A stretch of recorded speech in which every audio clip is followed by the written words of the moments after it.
So go to the electric force section of Moodle, this week's section, and you'll find a lab document and the lab itself. And if you open the document, well, it's showing up a little messed up in this format. Those figures shouldn't be there, but it explains the lab, all parts of the lab, and it gives you blanks to fill in and data tables. Whoops. This should be a data table. Well, I think when you open it in the regular format, you'll see a data table here, and this can be filled out in lab. If you don't want to carry a laptop or a tablet into lab, you can use the document, but you don't have to use the document. If instead you just open the lab and go into the lab, you'll see that the very first item or question in the lab is all those instructions that were in the document. And notice there are three parts to the lab. There's the pre-lab, lab, the in-lab part, and post-lab items. And they're all here in Moodle. There were 10 items.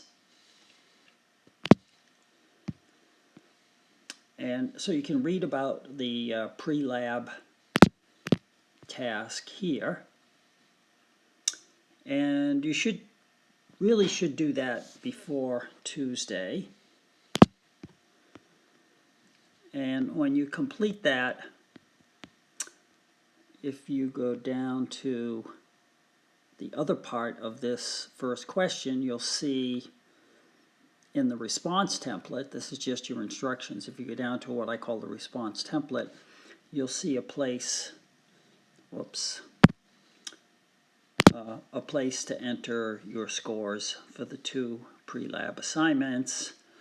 And then you can also see here task 1. This is the in-lab task 1, where you're going to test charging materials by rubbing. You have a data table that you'll fill out.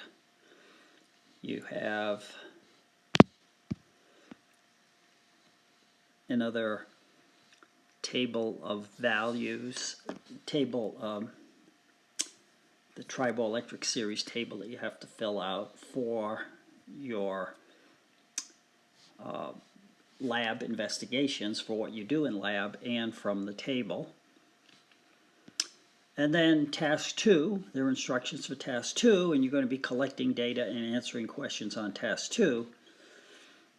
And the data that you need to enter is parts 2D and 2F. So you'll look at the instructions above and you'll fill this out here. The other parts of task 2 are post-lab questions that will follow this question. And finally, task 3 is something that you're going to do in lab and then answer questions about that as well, post-lab questions. So if we scroll down, this here, the second question in Moodle, is question 1A from the lab instructions, and it's a bunch of filling in the blanks. And once you've filled in the blanks, you can check your answers and do it again. So this is a post-lab or question, but it can be done in lab. It can actually be done before lab if you want to try it. And remember, you can go through the lab one time, answering and testing and getting things wrong and just learning, because you have a second attempt. If you want to go back to get a good grade on the lab, it might be a good practice just to do the lab once for practice and then to do it again for grade the second time through. Here's a question about the triboelectric series where we did the rubbing. And You can read about that. And here are some more questions, post-lab questions about the triboelectric series and the different results when you rub different materials together. By the time you get down to Moodle question 6, you're at a point where you have post-lab questions on task 2. So under task 2, there was item A, that's a post-lab question, item B, and so on. So if you feel like you're getting a little confused, when you get into the lab, it'll, as you go step by step, it'll become clear. Whoops. And that's 6. Then we go down to 7.